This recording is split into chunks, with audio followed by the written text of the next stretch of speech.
ඉක්මනට ඡන්දයක් තියන්න ජනතාව ලහි ලහියේ බලන් ඉන්නවා මේ පාපිසි 159 ගෙදර අරින දවස එනකන් ඒ තමයි ඕගොල්ලෝ ඡන්දයක් තියෙන දවස එදාට තමයි ඕගොල්ලන්ගේ මේ ආණ්ඩුවේ අවසාන දවස ලියවෙන්නේ. ඇත්තටම මේගොල්ලන්ට පෝර ටික සපයා ගන්න බෑ. දැනට පෝර මිටියක් රුපියල් 16000ක් 18000ක් 15000ක් අතර ගන්න තමයි යන්නේ. මේගොල්ලෝ ආවේ රුපියල් 9000ට දෙන්න 8000ට දෙන්න.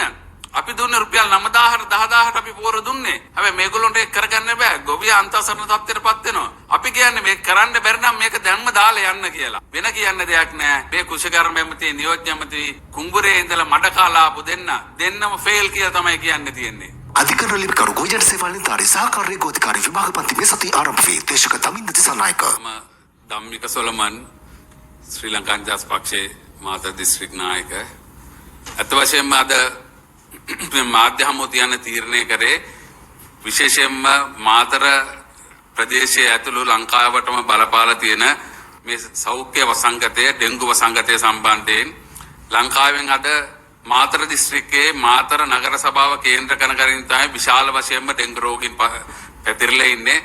දැනට ලංකාවේ බැලුවම ඩෙන්ගු රෝගීන් 40000කට වැඩි ප්‍රමාණයක් ඉන්න රෝහල් වල ඇඳම් පිරීලා රෝහල් වලට ප්‍රතිකාර කර ගැනීමට අපහසු තත්ත්වයක් පත් වෙන ගානට දැන් ඇවිල්ලා තියෙන්නේ. පහුගිය රජයවල් වල තියෙද්දි පහුගිය ප්‍රාදේශ සභා නගර සභා තියෙද්දි ඩෙන්ගු උදර වගේ දේවල් පාලනය කරන්න විශේෂයෙන් ඩෙන්ගු පාලනය කරන්න විශේෂිත වූ ක්‍රමවේදයක් තිබුණා.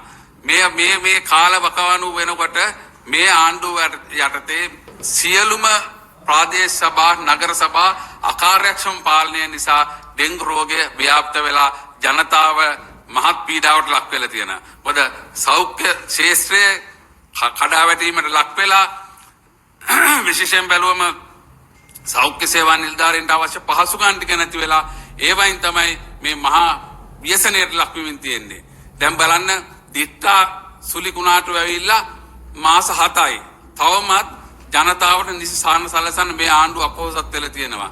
ඒ වගේම තමයි වී ගොවියෝ ගත්තම වී ගොවියගේ වී ටික විකුණ ගන්න බැරුව වී ගොවියෝ හැඬු කඳුලෙන් ඉන්නේ. ලාල්කාන්ත ඇමතිවරයාත් නියෝජ්‍ය ඇමතිවරයාත් දෙන්නම කියනවා මේ වෙනකොට අස්වැන්න ලැබිලා නැහැ. අස්වැන්න තියෙන්නේ සේරම මුදලාලි අතේ කියලා. රට පුරාම ගොවි සංවිධාන 19500කට වඩා වැඩි ප්‍රමාණයක ගොවීන් මේ වෙනකොට පාරට බැහැලා උද්ඝෝෂණය කරනවා. විශේෂයෙන්ම මේ ආණ්ඩුවේ 3 වෙනි පුරවැසියාගේ කතානායකවරගේ මල්ලිත් ගොවියෝ සමග එකතු වෙලා මේ ආණ්ඩුවට එරෙහිව උද්ඝෝෂණය කරනවා වී වලට සාධාරණ මිලක් දෙන්න කියලා.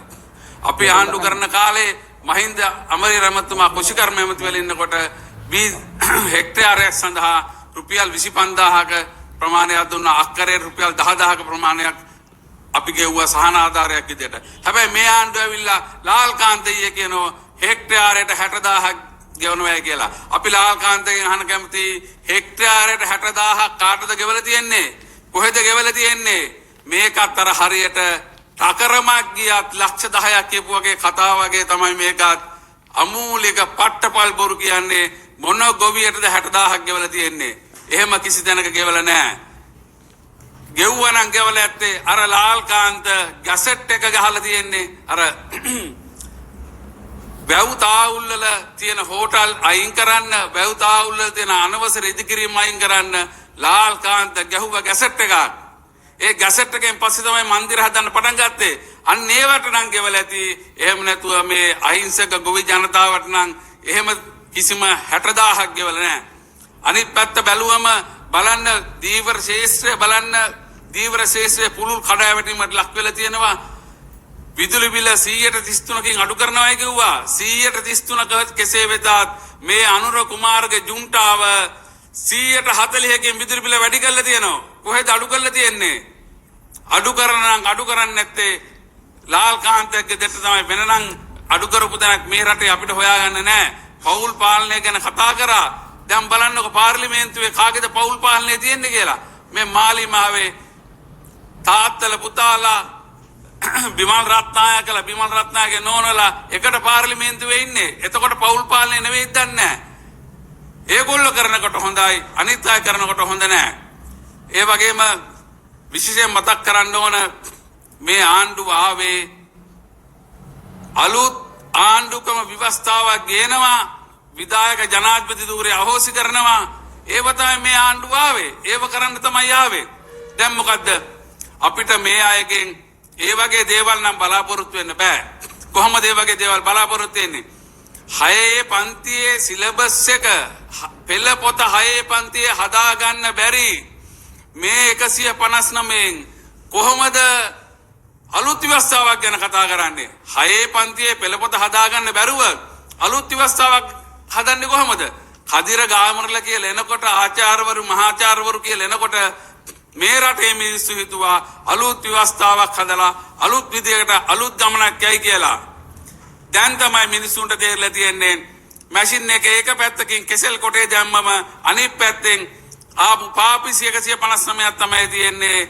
ඒකෙන් මිනිස්සු තේරුම් ගන්න තියනවා මේගොල්ලන්ට වැඩ බැරි ආණ්ඩුවක් කියලා අර ඒ කාලේ කතාවක් තිබුණා කැලේ රජ්ජුරුව විදියට හිටිය සිංහයා පස්සේ මේ නරිරංචුව තේරුම් ගත්තා අපිට කවදාවත් ගොඩ එන්න බෑ අපි මේක වෙනස් කරන්න ඕන කියලා ඒගොල්ලෝ මොකද්ද කරේ අර තින්ත බාල්දියක් ගෑනලා තින්ත බාල්දිය හදාගෙන අපි දැන් අලුත් කට්ටිය අපි දැන් අලුත් විදියට හිතන අලුත් ගමනක් යන කට්ටියක් කියලා ඇවිල්ලා අපි එහෙනම් යමු කිව්ව ඡන්දයකට එහෙම ගිහිල්ලා සිංහයා පරාද වෙලා අර අලුත් කට්ටිය දෙනවා ටික දවසක් යනකොට මාස කීපයක් යනකොට වැස්සක් දෙකක් ඇවිල්ලා අවුවට තෙමිල වේලිල යනකොට අර සායම ගියාම තමයි මේ නරි ටික එළියට ආවේ එතකොට තමයි තේරුම් ගත්තේ මේ අර පරණ හිටපු නරි තමයි මේ ඇවිල්ලා තියෙන්නේ කියලා ඒ වගේ මේ රටේ මහ ජනතාවත් හැවටුණා මේ ඉන්න නරි ටික අර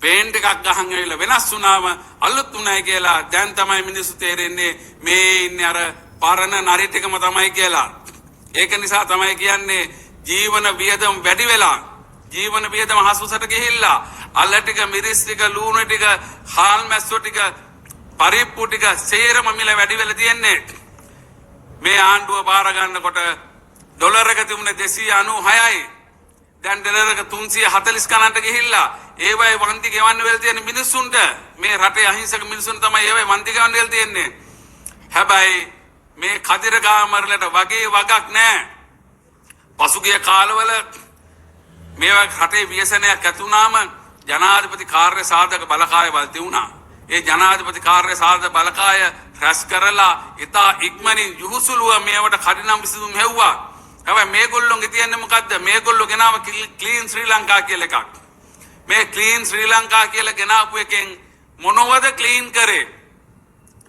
ක්ලීන් කරේ රේගුව ක්ලීන් කරා රේගුවේ තිබිච්ච කන්ටේනර් ටික පටව ගත්තා අදටත් රේගුව ක්ලීන් කරගෙන යනවා මහා භාණ්ඩාගාරය ක්ලීන් කරා ඩොලර් මිලියන 2.5යි ඊට අමතරව තවත් බොහෝ දේවල් තියෙනවා ඒ ටික සේරම ක්ලීන් කරලා තියෙන්නේ ඒ මුකුත් ප්‍රශ්නයක් නැහැ ගල් අඟුරු ටික ක්ලීන් කරා මුකුත් ප්‍රශ්නයක් නැහැ අදටත් මේ රටේ මිනිස්සු එකෙන් දුක් විඳිනවා මේ රටේ මිනිස්සු එකෙන් වන්දි ගෙවනවා හැබැයි රට ක්ලීන් කරා සීලම කරා ජනතාව වෙනුවෙන් මුකුත් කරේ නැහැ රටේ මහා භාණ්ඩාගාරයට කිව්වා මේක අපි සාංගික දේපල ආරක්ෂා කරනවා වගේ කියලා ආරක්ෂා කරනවා කියලා ආරක්ෂා කරාද ඔව් ඩොලර් මිලියන 2.5 ඉතාමත් හොඳට හැකර්වරුන්ට බෙදලා දුන්නා කියලා තමයි කියන්නේ දැන් හැම ගමකම හැකර්වරේ පත් කරලා තියෙනවා හැම ප්‍රාදේශීය ලේකම් කාර්යාලයටම හැකර්වරේ දාලා තියෙනවා හැම ගමටම හැකර්වරේ දාලා තියෙනවා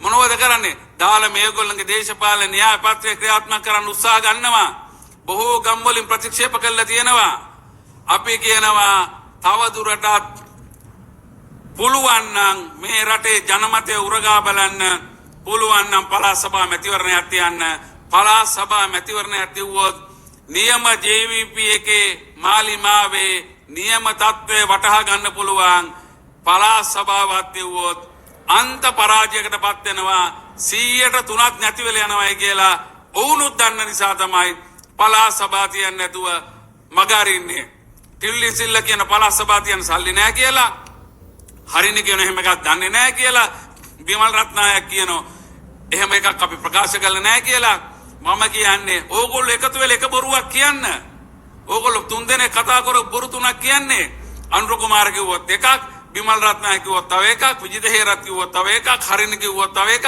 ඕගොල්ලෝ තුනට හතරට බෙදලානේ කියන්නේ. ඉතින් මිනිස්සු දන්නෝ එහෙම තමයි ඕගොල්ලෝගේ අකාර්යක්ෂම නොහැකියාව පළපුරුද්දක් නැතිකම නිසා තමයි ඕගොල්ලෝ අද ඔහොම කරන්නේ. ඕගොල්ලෝ ඔහොම කරන නිසා තමයි මේ රටේ මිනිස්සු අන්ත අසරණ තත්ත්වයටපත් වෙලා තියෙන්නේ. තවත් මේගොල්ලන්ට කියන්න දෙයක් නැහැ. කියන්න තියෙන්නේ මේවට කියන්නේ ආණ්ඩු නෙවෙයි. මේවට කියන්නේ සියඹල ආණ්ඩු කියලා. පුළුවන් ඉක්මනට ඡන්දයක් තියන්න ජනතාව ලහි බලන් ඉන්නවා. මේ පාපිසි 159 ගෙදර අරින දවස එනකන් ඒ තමයි ඕගොල්ලෝ ඡන්දයක් තියෙන දවස. එදාට තමයි ඕගොල්ලන්ගේ මේ ආණ්ඩුවේ අවසාන දවස ලියවෙන්නේ. දැන් ඔබතුමා කිව්වා අපි මේ ප්‍රශ්නයක් තියෙනවා කියලා. එතකොට ඔබතුමාගේ පක්ෂේ නියෝජනය කරන අමාත්‍යවරයා වන අමරවීර කියන කිව්වා. ඔව්. දැන් අපි දකිනවා දැඩි විවේචනයක් එල්ල වෙලා ඉන්නවා. දැන් ඉන්න කුෂ්ලකරන අමාත්‍යවරයාට අපි දකිනවා ගොවින්ගෙන් දැඩි විවේචන නියාරක් මට්ටමට පත් වෙලා තියෙනවා. දැන් එතුමා නම් කියන්නේ අපි මේ ගන්න විදියට තව සතියක් එකමාරක් වෙනකම් කියලා. මේ ගැන මොකද? ඇත්තටම අපි ආණ්ඩු කරන කාලේ අපිට මතකයි දුමින්ද දිසානායක මහත්මයා කුෂිකර්ම ඇමති කාලෙත් මහින්ද අමරේර මහත්මයා කුෂිකර්ම ඇමති කාලෙත් උවේලාල් කාන්තල් නාමල් කරුණාරත්නලා ගෝවියොත් අරගෙන අමුඩ ගහගෙන අමාත්‍යංශයට ඇවිල්ලා රුපියල් 140 50 තමයි වී කිලෝ එකට ඉල්ලුවේ. දැන් ඒගොල්ලොන්ට තේරුණා ආණ්ඩුව ගත්තම මේක කරන්න බෑ කියලා. නොහැකියාව තමයි තියෙන්නේ. ඒගොල්ලෝ දැන් කියනවා මේ වෙලාව වෙනකොට ගොවීන් ළඟ වී නෑ. වී තියෙන්නේ මුදලාලියා ළඟ කියලා. ඒක තමයි වෙලා තියෙන්නේ. මේ කියන්නේ මේගොල්ලන්ගේ පළපුරුද්දක් නැතිකම තමයි මේගොල්ලන්ට තියෙන්නේ. නැත්තම් මෙතන කිසි ප්‍රශ්නයක් නැහැ විසඳන්න. ඒ කියන්නේ විපක්ෂේ ඉන්නකොට මෙයාලට මේ කියන අත්දා දැනීමක්වත් නැතුව තමයි මේ 140 කිව්වේ. මේ ආණ්ඩුව ගත්තට පස්සේ දෙන්න බෑ මේ කරන්නේ.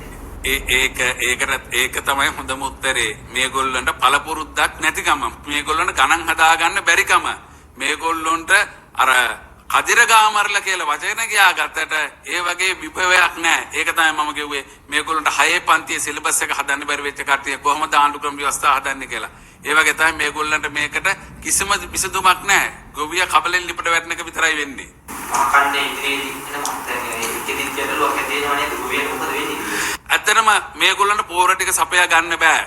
දැනට පෝර මිටියක් රුපියල් 16000ක් 18000ක් 15000ක් අතර ගන්න තමයි යන්නේ. මේගොල්ලෝ ආවේ රුපියල් 9000ට දෙන්න 8000ට දෙන්න. අපි දුන්නේ රුපියල් 9000ට 10000ට අපි පෝර දුන්නේ. හැබැයි මේගොල්ලන්ට ඒක කරගන්න බෑ. ගොවියා අන්තසරණ තත්ත්වයටපත් වෙනවා. අපි කියන්නේ මේක කරන්න බැරි නම් මේක දැන්ම දාලා යන්න කියලා. වෙන කියන්න දෙයක් නෑ.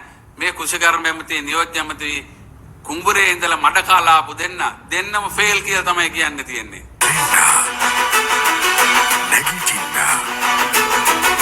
YouTube අවකාශයේ